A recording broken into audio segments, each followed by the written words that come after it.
So Nietzsche said that life is a process of constantly reorienting oneself in a world of total uncertainty.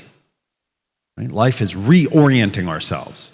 So to orient ourselves, we have to figure out where we are, right? Where we are and where we want to go. And so at an unconscious level, we're constantly trying to figure out where am I and where am I going? How did I get here? Now the problem with this is that if you don't have a good map or a good model, then you can't really figure out where you are and where you're going. If you're in Manhattan, for example, and you're down on Wall Street and you're trying to walk up to, the Empire State Building, you can't see it, so you don't know how to get there. You can just start walking in any direction, but you'll probably never get there. If you've got a map, even if you can just glance at it for a moment and it says you're here and you want to get there, it really helps a lot. Now the challenge here is that all of our maps and models are all changing now. Right? All the maps and models that we rely on are changing. Who's heard about the half-life of facts? Right? So scientific facts now, they're only good for maybe a few decades, right, before they get obsoleted. Who knows about the replication crisis in social psychology? Right? 10 years ago or something, they realized, hey, wait a minute, all these social psychology experiments that we've been relying on and that we've been quoting and these, Stanford prison experiments and how people treat each other, turns out you can't replicate any of this stuff anymore. So everything is changing really fast. So where we are is changing, where we're going is changing, the maps that we're using are changing. Max Dupree, he said something interesting. He said, the first job of the leader is to define reality. And I love that quote, right? It's the opening line of his Art of Leadership book, right? The leader's first job is to define reality. So what is that, right? Or what is this? What is this place? And we've been trying to define reality now for a long time. Thousands of years ago, there was a creator, and the creator created this land or created this world. And then 100 years ago, Hubble looked out into space and he said, hey, wait a minute, there are galaxies that are out there beyond this one. And then, hey, wait a second, they seem to be moving away faster the further away that they are. And he put together this model of the Big Bang. And then all of a sudden this idea emerged that this whole reality, this whole universe was in a space that's smaller than an individual atom. And then somehow it was energy, and then it came into being. And then now, 100 years later, we've got Elon Musk saying, we live in a simulation, right? He's publicly saying that basically, certainly, definitely, this is a simulation. The chances are 1 in billions that this isn't. And this is the most, creative and productive human being on the planet is publicly saying this. And I have a lot of friends in Silicon Valley and the rationalist community, a lot of these very smart people, this is what they believe. Yeah? I mean, if you go even a little more woo-woo, and you listen to people who channel entities and so forth, they say that each of us is actually creating this reality ourselves. We're projecting it. Yeah? So, what's going on? I don't know. But I think we need better maps and better models for where we're going. And importantly, I think we need to learn how to create our own maps and models, design them, and create them, make them more purpose-built for when we need them. So again, thank you for that great introduction, Richard, and I'm so honored, I'm so proud of you, what you've built here. My name's Eben Pagan. I'm an entrepreneur, and I'm an investor, and I mean, even more importantly, I'm a husband, I'm a father. The most important thing to know about me is that I'm married to my wife, Annie, and we're in love, and we're staying together for the rest of our lives. She couldn't be here right now. I just came in just to fly in to do this talk quickly, but I have a partner, and we have a family, and we're staying together for the rest of our lives. We're in love. And that's the thing that defines me the most. Now, I'm also someone who's really interested in learning how the world works. I want to have the full human experience. I want to try all the stuff out. I want to go on all the rides. I want to learn all the lessons. And I also want to make the biggest contribution that I possibly can. And I'm 50 years old right now, And, hopefully there's at least another 52 years in front of me. And I've learned some interesting lessons about growing and scaling a business and growing and scaling a personality, and I want to share some of those with you. Now, I think it's really important to have multiple mental models if you're going to succeed in the world. Who's read Charlie Munger's Poor Charlie's Almanac, for example? Who's read that book? Okay. Everyone, write this down. Charlie Munger, Poor Charlie's Almanac. Okay, so Charlie is the one that came out with this idea of having what he calls a lattice work of mental models. He says you need about 100 good mental models from diverse domains that you can use in combinations. And when you have these 100 loaded up into your brain, you can use them in combinations, you become very generative, very creative. He calls it the Lollapalooza effect. And in Poor Charlie's Almanac, he gives you his favorite mental models. And he's a very, very intelligent human being. So go get that book, put it on your shelf. So we need multiple mental models. Now, I've been particularly fascinated with value and opportunity. Okay, those two things, value and opportunity, for a long time. In fact, I wrote a book titled Opportunity. One of the things that I teach when I teach people marketing, sales, business growth, scaling, is I say take out a Post-it note and write the question, what is value, on the Post-it note, and then stick it on your computer monitor and look at it a few times a day and contemplate it for a month or so. Okay, what is value?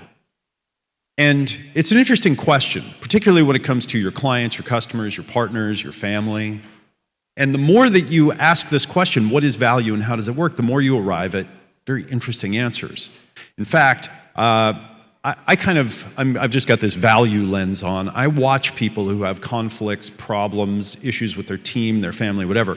It usually just all comes down to that the person having the problem hasn't been asking themselves, what are the values of the other person? They're trying to, as my mentor Wyatt Woodsmall says, people do things for their reasons, not your reasons.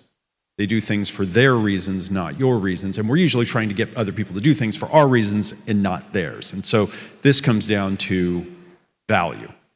Now, I want to give you a few of my observations, some of the mental models that I use, that I actually wrote about in my book, about how to navigate into the future here. So in the future, the nature of opportunity is going to change. Okay, it's changing right now, but the very nature of opportunity is going to change. And I'll just give you a few shortcuts right now. So number one, in the future, opportunity grows exponentially. There are going to be exponentially more opportunities in the future. If you just look at knowledge, learning something as an opportunity, because it is, when you learn something and you kind of upgrade your consciousness a little bit and you plug it into all the rest of your knowledge, you get that network effect. So just learning one new thing is an opportunity. Well, think about how many things we can learn now just because of the internet. Think about how many more opportunities we have just to get knowledge. And then think about the combinations of knowledge. All right, so that's just a little bit of the exponential growth of opportunity. Okay, so in the future, opportunity grows exponentially. Number two, in the future, there will be more small opportunities and fewer large opportunities. So even though opportunity is growing exponentially, it actually turns out that most of that exponential growth is at the kind of end of the tail. So they're not very big opportunities. A lot of it's noise. And because we live in a blockbuster world, because now we're a global knowledge and technology economy, we have to really be watching for those blockbuster opportunities, because that's where all the value is going to flow. Next, in the future, windows of opportunity will open faster and close faster. Because everything is accelerating, the window is going to open up and it's going to be available and then it's going to close. So we have to be ready. Right? We have to be watching, and we have to be ready for those opportunities. And in the future, we're going to need more diverse mental models for navigating through these opportunities. One more. Opportunity is really all at the intersections. It's at the intersections of your knowledge It's at the intersections of industries. It's about taking knowledge and experience from one place and using it in another. I'm also a real fan of creativity, and I think that with all the books and programs and so forth that are out there, it's really important to take on studying creativity in life. Another thing I've learned about creating opportunity and creating mental models is it's not what you've learned in life that counts, it's what you've taught that counts. I try to make it a habit of mine, and I've done this for 20 years now. Whenever I learn something really important, I then go teach it as soon as I possibly can. Every year I create 2 or 3 courses where I try to teach some important lesson that I've learned in my life, whether it be about productivity or about business or hiring people or marketing or relationships, whatever it is, I try to take it and teach it, because when you teach something, you learn it in a new way. You learn it at a meta level. You build a model. And everything that I've taught, it's forced me to create mental models that have 3 or 4 or 5 steps or a little diagram, and then I can take and summarize everything that I've learned in a particular area, and I can make it into these little packages that I can quickly transfer over to other minds. And what happens is you build a network of knowledge in your brain when you teach everything that you learn, and it just makes you much, much more powerful, much more generative. All right, so they say in investment, look for things that are doubling, right? So we're looking for things that are doubling. And I guess the other thing they say at the other end is, buy when there's blood in the streets. Right, there's investing all summed up, right? Look for things that are doubling, buy when there's blood in the streets. And the blood in the streets is starting to flow right now. And, depending on where you think things are going, if you follow Jeremy Grantham, which I think who's read Let the Wild Rumpus Begin? Okay, read that one for sure. Okay, Jeremy Grantham, Let the Wild Rumpus Begin. Read that little essay of his. He's been studying bubbles for 80 years, and just go read this one. It's very powerful. Watch his interview with Ray Dalio as well. Excellent, really good stuff. Anyway, if you're in the buy when there's blood in the streets, keep your eyes open over the next couple of years, because I think that there's a very good probability that there are going to be some really good deals.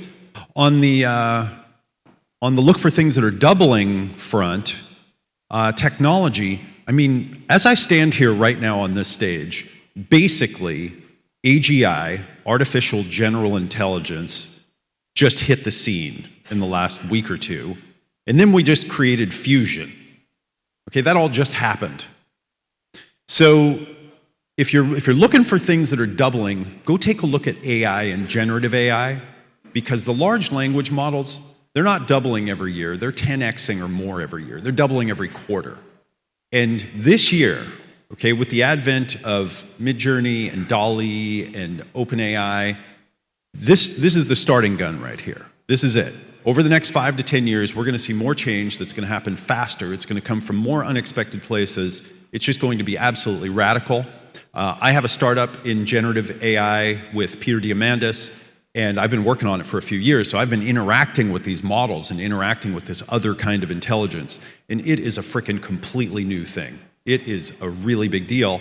And so one recommendation that I'll leave you with is be interacting with AI. Learn how to prompt and learn how to collaborate with it, because as Ray Kurzweil says, it extends your neocortex. Okay, it literally it's a way of making yourself exponentially smarter. It's like having Google, but as it evolves, we're going to divide into people that are using AI and that are comfortable with it and know how to use it cross-platform, and those that don't. Thank you.